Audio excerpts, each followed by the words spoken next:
Dato' Hamza Zainuddin, Deputy Minister of Foreign Affairs. Dato' Azharuddin Abdul Rahman, Director General, Department of Civil Aviation. And Ahmad Jawriyaya, Chief Executive Officer, Malaysian Airline System. Ladies and gentlemen, members of the media, to start off the press conference this evening, I hereby call upon Dr. Sri Hishammuddin, Acting Minister of Transport, to deliver his statement. Sir, if you please do us the honor. Bismillahirrahmanirrahim. Assalamualaikum warahmatullahi wabarakatuh. Ladies and gentlemen, it has now been 56 days since MH370 went missing.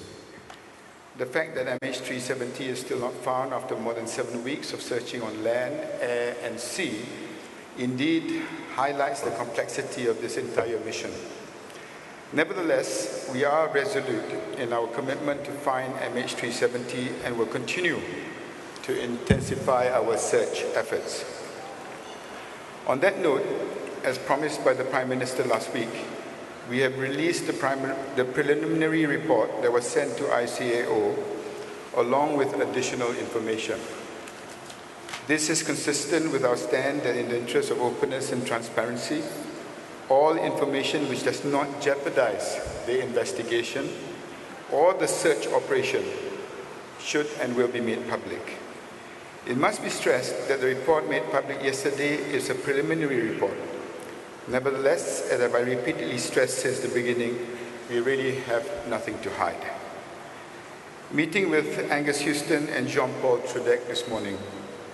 Earlier today, I met with retired Air Marshal Angus Houston, who has been leading the Joint Agency Coordination Center, JACC, in Perth, coordinating the search of MH370 in the Southern Indian Ocean, and Mr. Jean-Paul Trudeau, the head of the French investigation team for Air France Flight 447 and the former head of the Aviation Accident Investigation Bureau.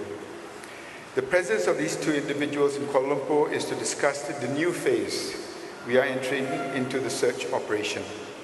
The meeting was a testament to Malaysia's inclusiveness in coordinating the next phase of this unprecedented search, and it reaffirms our relentless commitment as well as that of the international community in searching for MH370. Progress regarding the subcommittees. The 3 subcommittees or ministerial committees led by the 3 deputy ministers have been meeting and efforts have been intensified to prepare ourselves for the next phase. Let me now update you on this progress. The technical committee. The international investigative team, which is led by Dato' Koh Soo Chon, the former Director General of the DCA and a former permanent representative to ICAO Council in Montreal, has commenced investigations on the incident as stipulated by the terms of reference laid down by ICAO. The investigation team has convened 5 times so far, and progress will be reported in due course. In respect of the Next of Kin Committee, yesterday Malaysian Airlines had announced it will make advance compensation payments as soon as possible to the nominated next of kin who are entitled to claim compensation. The compensation package is aimed to meet the immediate economic needs of the families. I would like to reaffirm the government's stand as iterated yesterday by Hamza Zainuddin, the Deputy Foreign Minister who heads the Next of Kin subcommittee, that we are confident in Malaysian Airlines' commitment in assisting and supporting the families of those on board MH370. And on that note, I would also like to record our sincerest appreciation to the Chinese government for their strong support on this matter. I strongly urge that Malaysia Airlines continue to engage the families of the passengers as we enter this new phase. It is imperative for us to maintain and improve the communication platforms and channels which have been established between the airline and the families in the past 8 weeks. The designated family members of the passengers, wherever they are, must be kept informed consistently and timely on significant developments relating to the search. We owe it to the families to keep them abreast with the progress and to get to the bottom of this incident. On asset deployment, we have had detailed discussions with several Malaysian companies, namely Petronas, DevTech, Baustad, and Sapura Kencana in the past few days on deploying specialized assets. These highly specialized underwater systems and platforms include the autonomous unmanned vehicles, AUVs, deep water towed side scan sonars, remotely operated vehicles, ROVs, and support vessels to deploy these assets to join in the new phase of the search mission.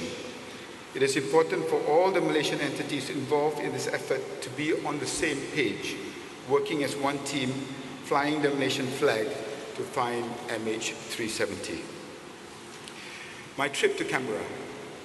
Next week, I will lead a delegation to Canberra to attend the trilateral ministerial meeting, which will be hosted by our Australian counterparts on the 5th of May. The meeting will be chaired by the Deputy Prime Minister of Australia and the Minister of Infrastructure and Industry. I will be accompanied by the heads of the 3 subcommittees, the Deputy Minister of Defence, the Deputy Minister of Transport, and the Deputy Minister of Foreign Affairs, along with Dr. Azharuddin from the DCA, Ahmad Jahri from MAS, and other relevant representatives from the respective ministries. In addition, a Chinese delegation will also be joining us for the meeting led by the Transport Minister, His Excellency Ya Chuan Tang, and accompanied by the Vice Minister of Transport, His Excellency He Jiangzong, and the Vice Minister of Foreign Affairs, His Excellency Zi Hangsheng, and other senior government officials. On the lead regarding Bay of Bengal, on the Bay of Bengal allegation, we agree with Angus Houston's statement that this claim is highly unlikely. Many leads in the past have proven to be negative, and this is similar to what we have done before. There's nothing new, but we have informed the lateral states to verify this claim. Currently, there are 3 naval ships from Bangladesh, including a survey ship in the search area, and to date, nothing has been found. As we enter into the new phase of this search, ladies and gentlemen, we are grateful for the continued support that we have received from the international community, as well as stakeholders domestically. We are also heartened by the new support from countries who have come forward, but were not in the initial phase of the SAR operation. We will strive to overcome the new challenges facing the search operations in this new phase, which requires expensive, sophisticated, and complex underwater assets. And as always, our thoughts and prayers remain with those on board MH370 and their families, and the search goes on. Thank you. Okay, ladies and gentlemen, we'll now go for Q&A session. We'll start with the local media first. Okay, members, local media? Local media? Okay, from this corner, please. Yang row kedua ni. Yes. Good evening, Datuk. Could you introduce yourself? Good evening, Datuk Sri. I'm Sulin from the Malay Mail Online. Good evening. I would like to ask, when exactly did the Malaysian military spot MH370 on its turn back across the peninsula? And upon spotting it, what exactly did the military do? Did they contact with the civil aviation authorities, for example, or with MAS, or did they try to contact the plane itself? Thanks. I don't have the actual details with me today, and I'm very cautious and very careful what I say in the PCs these days. So it is very important for me to get clarification on that. But if you guys have got anything to add to that, we don't have the details. We don't have the details. I'll get back to you on that one. All right, the next one. First row, the lady with the... Yes, please, number 4 there. Datuk Sri, Yes. you mentioned earlier that... Excuse me, could you memperkenalkan diri? Zarina from News Straits Times. I need to ask a question on the... Earlier you mentioned that Sapura Kencana may be roped in to assist with the Bay of Bengal search. Why is that? Because since it was dismissed by Australian military Sorry, why do we still have to send in the Sapura Kencana? Well, I haven't decided yet whether to deploy the Sapura Kencana vessel. And as our standard operating procedure in the past, whether the leads includes landing and landing, whether satellite data from China, oil slicks, live rafts, live vests, those were all in the South China Sea, mind you. We will proceed based on corroborated and verified evidence. Secondly, you have to understand that this lead involving the Bay of Bengal is going, if we need to deploy assets, especially Sapura assets, to be responsible to them, to be responsible in our decision to deploy it, we have to understand it's going to be expensive. Secondly, it is the exact vessel that we are going to use to deploy in the new phase of our search. So any detour from that search is going to cause delay, 14 days exactly. And thirdly, in the event that this vessel is deployed and the lead is negative, can you imagine the families that have to go through another episode of hoping and finding closure to it? So these are all my considerations in having to deploy it, but I can assure you that as far as Sapura Kencana is concerned, they're ready to deploy it. But I'm just waiting feedback from what I've said just now on countries, neighboring countries, specifically Bangladesh and other countries that have deployed assets in that area to come back to me. Then I will then have to talk to Sapura Kencana whether we should actually deploy it or not. But we have not strayed away from our standard operating procedure, which is to make sure that in doing that, we do not affect the present search operations. It doesn't affect the emotions and the feelings of the families. And in this case, it will affect very expensive equipment and vessel, which might have to be detoured just because of this lead. My second question would be, is there any specific reason on why Boeing is in the investigation team? Boeing? Yeah. And because since, would it be a conflict of interest since MAS and DCA has already set out the investigation team? That's my two questions. Boeing, yes, Boeing not in the investigation team as such. They are an advisor to the accredited rep of the USA. And USA being the state of design, state of manufacture, and the accredited rep from the National Transport Safety Board of USA obviously needs a lot of input and information from Boeing. And that's the reason why Boeing, same like Rolls-Royce, representing the engine manufacturers, are in the part of the accredited rep team. Thank you. All right. Yes, second row, the lady, please. Selamat petang Datuk Seri, saya Marian Au daripada Bilik Berita RTM TV. Saya ada dua soalan berdasarkan laporan awal semalam. Okey, pada jam 1.21 minit 13 saat, label radar MH370 hilang ada pada skrin radar KLA TCC. Tapi pada jam 1.38 minit HC MATCC bertanya tentang kedudukan MH370. Kenapa mengambil masa selama 17 minit baru sedar MH370 dikesan hilang? Yang kedua, kenapa pusat penyelaras penyelamat RCC deaktif pada jam 5.30 pagi, sedangkan label radar yang dia tahu MH370 dikesan hilang pada jam 1.21 minit 13 saat, iaitu agak 4 jam jarak. Terima kasih. Okey, saya boleh jawab soalan kedua, dan soalan pertama nanti Dato' Azhar boleh menjawabkannya. Pertamanya berhubung kait dengan maklumat yang telah pun didedahkan dengan laporan-laporan awal semalam. Kita dah jangka akan macam-macam soalan tambahan yang perlu dijawab. Dan ini satu perkara yang kita akan lalui kerana kita mahu telus, kita mahu apa yang dapati oleh kita supaya dapat dikongsi dengan orang ramai. Dan saya konsisten, tidak ada benda yang kita nak sembunyi daripada orang ramai. Cuma dalam konteks sama ada 4 jam, lama atau tidak. Ini bukan untuk kita membincangkan di sini dan menentukannya.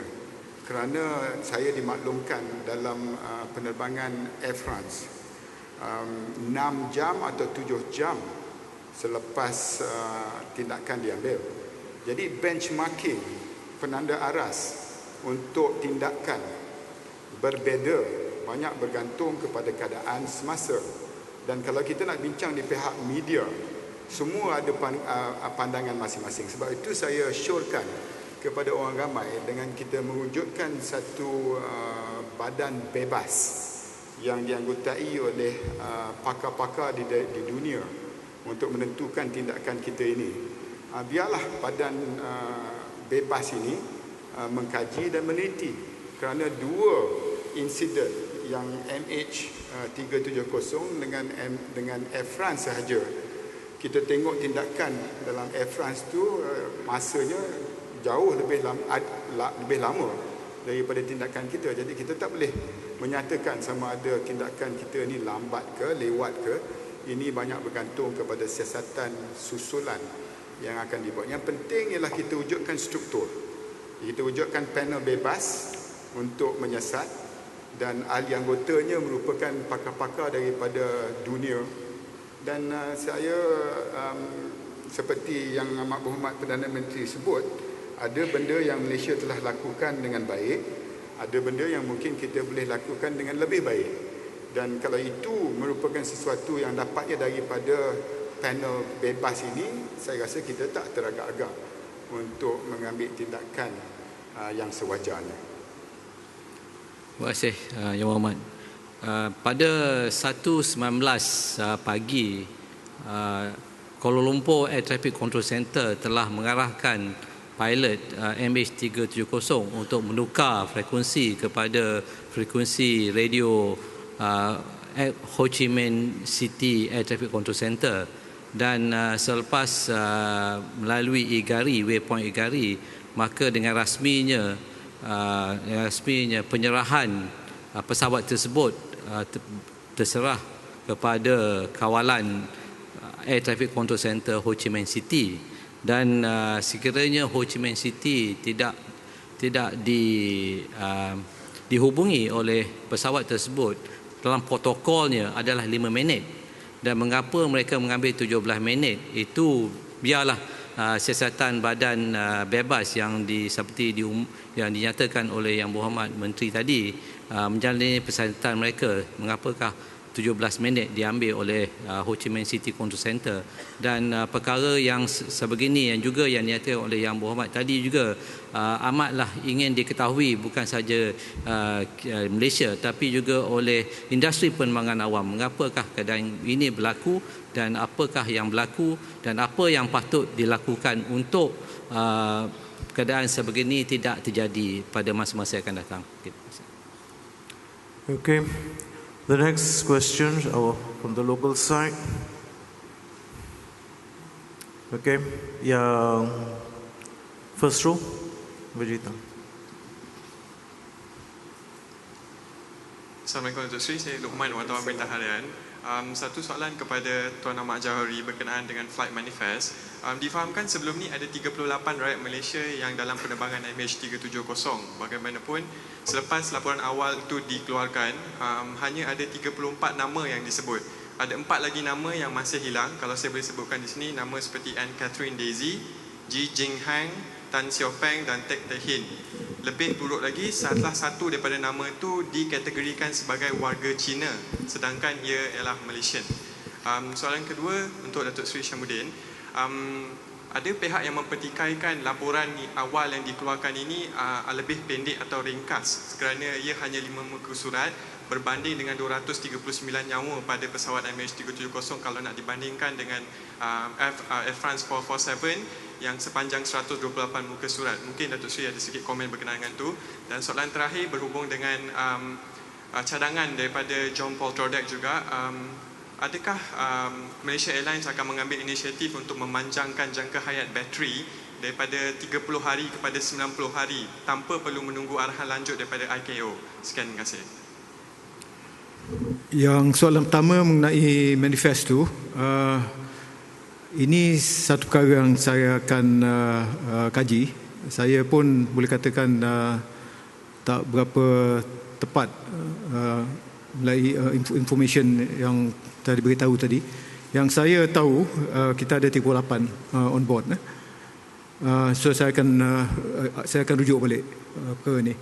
Yang kedua mengenai bateri, itu adalah satu standard, international standard.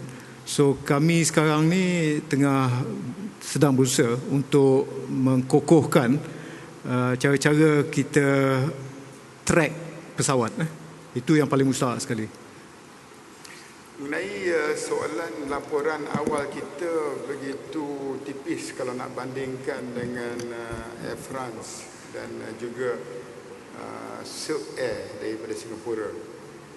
Saya nak nyatakan sendiri keadaan dan kedudukan MH370 jauh berbeza dengan apa yang terpaksa dilalui oleh pasukan siasatan Silk Air dan juga Air France. Kerana dalam kes itu mereka dah tahu di mana kapal terbang itu berada. Dan saya percaya bahawa siasatan awal yang dibuat di Silk Air di Palembang contohnya, mereka boleh bekalkan dengan maklumat-maklumat yang mereka dapat kesan di kawasan berkenaan. Sama juga dengan Air France, dalam masa yang begitu singkat mereka dah jumpa debris kapal terbang berkenaan. Jadi itu satu perkara yang biasa, di mana kalau sekiranya ada maklumat tambahan, memanglah laporan yang dibekalkan lebih tebal.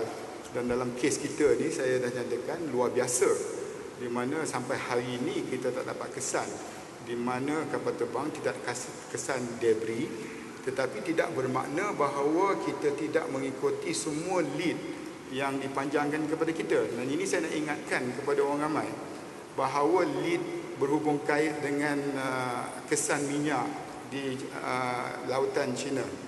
Kita lead yang menyatakan bahawa kapal terbang telah landing di Nanning.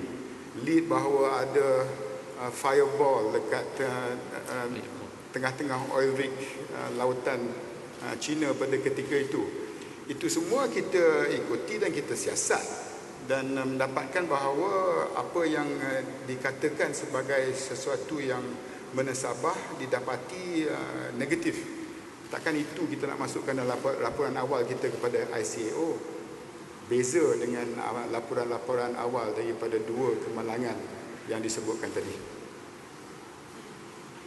Okay. Yes, your question please. Assalamualaikum Datuk Seri, saya Hilal Azmi dari Astro Awani. Okey, saya ada dua soalan Datuk Seri. Pertamanya, apakah usaha kerajaan Malaysia dalam usaha untuk menyangkal tohmahan media asing yang bahawanya Malaysia tidak ambil tindakan untuk tempoh 4 jam pesawat itu hilang berdasarkan laporan awal. Dan yang kedua, soalan kedua saya ialah berapa jumlah pampasan kepada keluarga dan bila? Pampasan daripada keluarga mungkin Dato' Hamzah atau AJ boleh jawab. Yang berhubung kait dengan 4 jam tadi saya dah jawab. Kerana dalam Air France, bila saya bincang dengan Jean-Paul Trodek, tindakan diambil 7 jam selepas maklumat yang diterima. Keduanya, setiap insiden yang berlaku itu ada faktanya tersendiri. Tetapi kalau kita nak membuat bicara di peringkat media, di halayak orang ramai, tak ada kehabisannya. Ada yang sokong, ada yang tak sokong, ada yang kata panjang sangat, ada yang kata menasabah. Jadi lebih baik biar panel bebas yang dianggotai oleh pakar-pakar dunia menentukan sama ada tindakan kita itu menasabah atau tidak. Dan saya dah nyatakan tadi, dan Yang Amat Berhormat Perdana Menteri sendiri telah menyatakan bahawa ada benda yang kita buat lakukan baik, ada benda yang kita lakukan tak baik. Dan kalau panel bebas menyatakan bahawa kita boleh perbaiki tindakan kita, biar benchmark dengan tindakan-tindakan dan tragedi lain supaya kita boleh pastikan tragedi sebegini tidak berulang. Itu.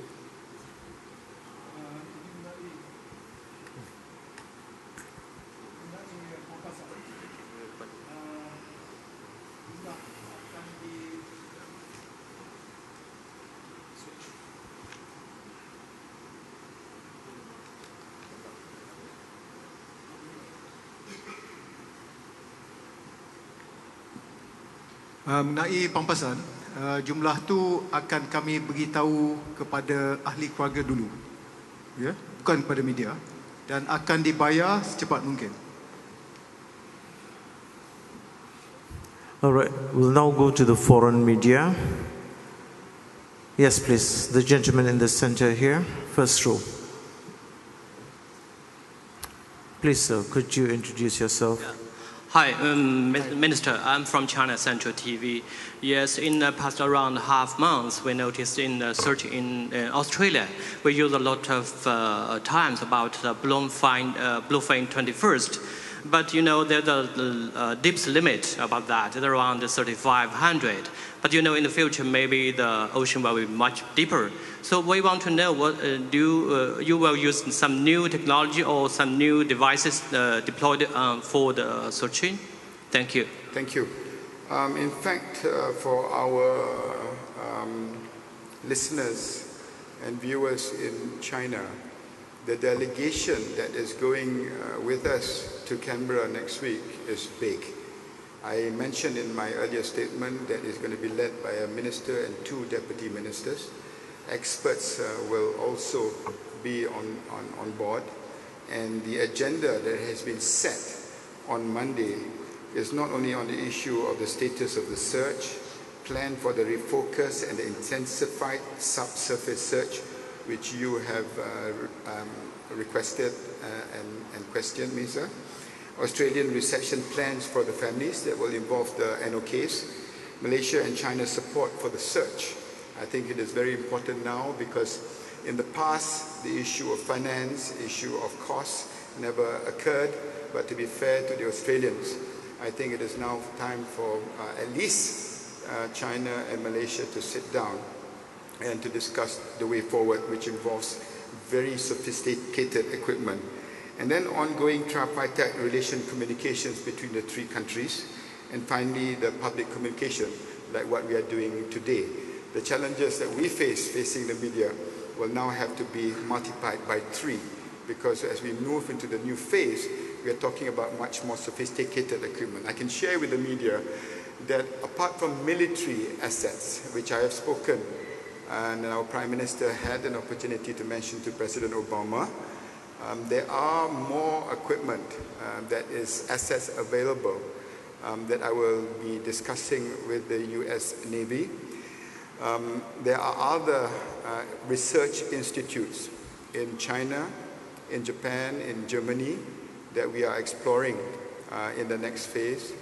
And more importantly, as I alluded to just now, we are working with commercial entities and the Malaysian companies at least have got together and moving on the same page with one flag to identify what we can contribute to the next phase. This I have informed Angus Houston this morning, and I think the structure is in place for us to first look into the areas of search, secondly look at the terrain under the sea, and thirdly to identify what sort of assets they are required. And some of them are much more sophisticated than the bluefin 21. That I can assure you. Yes, sir. In that corner, please. CCTV News. Dr. Sri, from my mediocre Bahasa, I believe you already answered this question, but if you could give us the answer in English as well, about the 4-hour lag time between the plane disappearing and the alerting of the search and rescue. Okay. I spoke to Jean-Paul Trudeau, and the 4 hours lag time when he came to the Air France, this is an informal discussion with him, it took them 6 to 7 hours. So basically it is an issue as to whether 4 or 6 or 7 and whether that is reasonable. And I've indicated and mentioned in Malay, in Bahasa just now, that it is not for us to be debating it here, because some have said that it is reasonable, some have said it's not. What I have done is actually formed a committee, which is led by experts, and let them compare whether the preliminary report, which is so thin in our case, compared to the Silk Air and the Air France, the 4 hours compared to the 6 hours in the Air France crash, let the experts decide. And like I said, Malaysia has got nothing to hide in this. And we cannot, because the world wants to know. And it is something that will affect the global, as Dr. Azhar said just now, it will affect the civil aviation, if not also the defense capability of all nations. So basically, I would leave it to the panel of experts to decide whether 4, 6, 7 hours is reasonable or not. Yes, please. Yeah, front row second.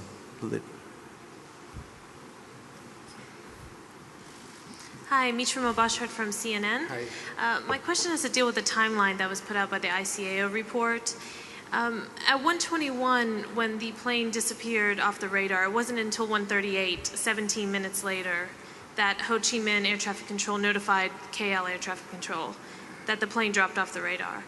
I understand at that point it was in Vietnamese airspace and in their control, but how did nobody realize and notice on both sides that the plane had dropped off the radar? Did this not waste crucial time? And as well, at 2:03, when all parties were trying to find the plane at this point, Malaysia Airlines operations told air traffic control that the plane was actually over Cambodian airspace. Could you explain that? The first part, I think, was answered in Bahasa. I think that Azhar can answer it now in English. The one about Cambodia, I think you can address that one too. Yes, in that particular morning, 8th of March, at 1:19, the Kuala Lumpur Air Traffic Control Center have directed the pilots of MH370 to change frequency to Ho Chi Minh City Air Traffic Control Center, and the pilot replied, "Good night, Malaysian 370," and passing Igari, and that's the official point where the aircraft is handed over to Ho Chi Minh City Control Center, and that also at a time where we lost the radar on our screen. Why 70 minutes? This is what I've told in Bahasa also.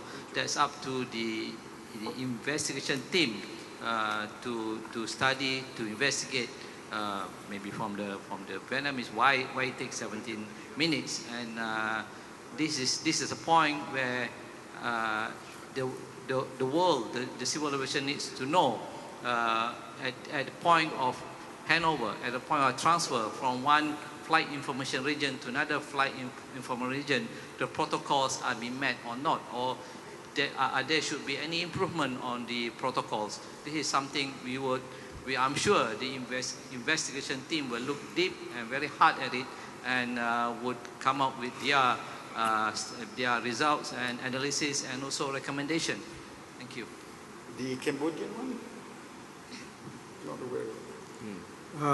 When Malaysian Air Traffic Control contacted Malaysia Airlines Operation Center, we have only a flight following program that actually doesn't show exactly where the plane is, because those flight following program, which many of you have in your iPads and iPod and your iPhones, work on the same principle, because it's based off secondary source.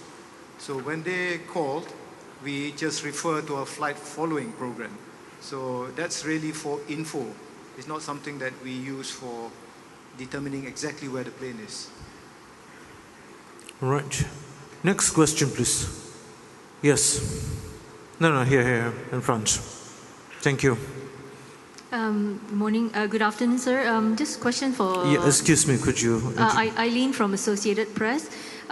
Just two questions. Number one, Regarding the audio recording, some voice experts suggested that the recordings that were released yesterday were not from the original file and they may have been edited. So can you clarify whether the recordings that were released were the original ones and whether they have been edited? And then number two, back to the Cambodia issue for MAS, I would just like to clarify, because in the document it said that the plane seemed to have exchanged signals with another flight, which led MAS to believe that it could be in the Cambodian airspace. So can you clarify that bit? Did it actually exchange signal with another plane? Thank you. Your first question, the voice recording from the tower, from the air traffic control center, originally from the tower, then control center to the aircraft, is the original. There's no edited version. It is the original. I'm not really sure in terms of the plane exchanging signal. I think we let the investigation team to look into that into more detail. Yeah, but like I said, there was a document produced by DCA. I'm not sure what you mean by exchange signals. As far as we're concerned, we used our flight following program. That's the only thing we know of the plane track over the after Igari. And by the way, the flight following program that we have do a projection of the flight from the last known transponder point.